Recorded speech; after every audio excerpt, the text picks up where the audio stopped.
27 जुलाई 2015 का वो दिन जब शिलांग में एक महान आत्मा ने एक महान शरीर का साथ छोड़ दिया था।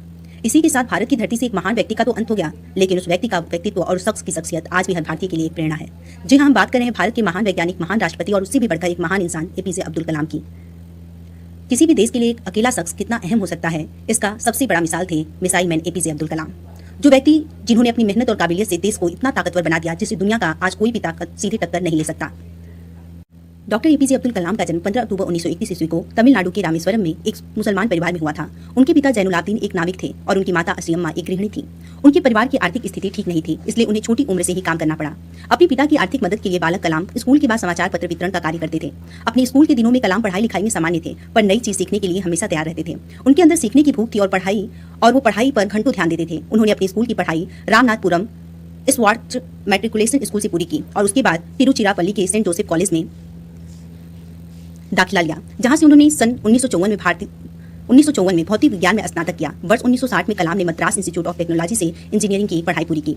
मद्रास इंस्टीट्यूट ऑफ टेक्नोलॉजी से इंजीनियरिंग की पढ़ाई पूरी करने के बाद कलाम रक्षा अनुसंधान और विकास संगठन DRDO में वैज्ञानिक के तौर पर भर्ती हुए। कलाम ने अपने कैरियर की शुरुआत भारतीय सेना के लिए एक छोटे हेलीकॉप्टर डिजाइन बनाकर की। वर्ष 1969 में उनका स्थानांतरण भारतीय अंतरिक्ष अनुसंधान संगठन इसरो में हुआ। यहाँ वे भारत की सैटेलाइट लॉन्च विकल्प परियोजना के निदेशक के तौर पर नियुक्त किए गए थे। इसरो में शामिल होना कलाम के कैरियर का सबसे अहम मोड़ था और जब उन्होंने सैटेलाइट लॉन्च विकल्प परियोजना पर कार्य आरंभ किया तब उन्हें लगा जैसे वे वही कार्य कर रहे हैं जिसमें उनका मन लगता है।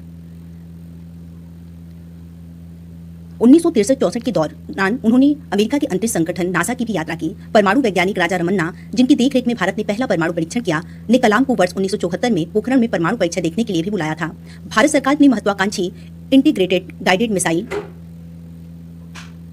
डेवलपमेंट प्रोग्राम का प्रारंभ डॉक्टर कलाम की देखरेख में किया। वो इस परियोजना के मुख्य कार्यकारी थे। इस परियोजना ने देश को अग्नि और पृथ्वी जैसी मिसाइलें दी हैं। जुलाई 1992 से लेकर दिसंबर 1999 तक डॉक्टर कलाम प्रधानमंत्री के वैज्ञानिक सलाहकार और रक्षा अनुसंधान और विकास संगठन के सचिव थे। भारत ने पहला दूसरा परमाणु परीक्षण इसी दौरान किया था। इसमें एक महत्वपूर्ण भूमिका निभाई थी।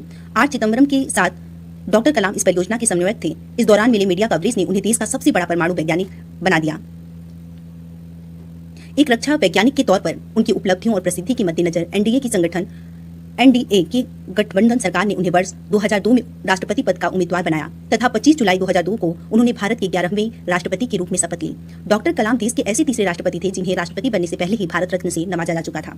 कलाम हमेशा से देश के युवाओं और उनके भविष्य को बेहतर बनाने के बारे में बातें करते थे। इसी संबंध में उन्होंने देश के युवाओं के लिए व्हाट कैन आई गिव पहल की शुरुआत भी की, जिसका उद्देश्य भ्रष्टाचार का सफाया है।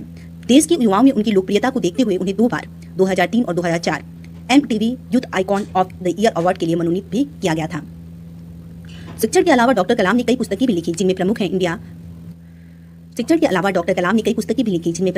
2020, a vision for the new millennium, wings of fire, an autobiography, ignited minds, unlistening the power with in India, mission India, indomitable spirit आदि। देश और समाज के लिए किए गए उनके कार्यों के लिए डॉक्टर कलाम को अनेक पुरस्कारों से सम्मानित किया गया। लगभग 40 विश्वविद्यालयों ने उन्हें मानद की डॉक्टरेट की उपाधि दी और भारत सरकार ने उन्हें पद्म भूषण, पद्म विभूषण और भारत के सबसे बड़े नागरिक सम्मान भारत रत्न से अलंकृत किया। शिक्षण के अलावा डॉक्टर कलाम ने कई पुस्तकें भी लिखी जिनमें प्रमुख हैं India 2020, a vision for the new millennium, wings of fire, an autobiography, ignited minds, unlistening the power with in India, mission India, indomitable spirit आदि। देश और समाज के लिए किए गए उनके कार्यों के लिए डॉक्टर कलाम को अनेक पुरस्कारों से सम्मानित किया गया। लगभग 40 विश्वविद्यालयों ने उन्हें मानद की डॉक्टरेट की उपाधि दी और भारत सरकार ने उन्हें पद्म भूषण, पद्म विभूषण और भारत के सबसे बड़े नागरिक सम्मान भारत रत्न से अलंकृत किया। 26 जुलाई 2015 को भारतीय प्रबंधन संस्थान शिलांग में अध्यापन कार्य के दौरान उन्हें दिल का दौरा पड़ा, जिसके बाद करोड़ों लोगों के प्रिय और चहेते डॉक्टर अब्दुल कलाम परलोक सिधार गए। आज के लिए बस इतना ही। फिर से जुड़ेंगे एक नई वीडियो के लिए, तब तक के लिए धन्यवाद। जय हिंद, महादेव।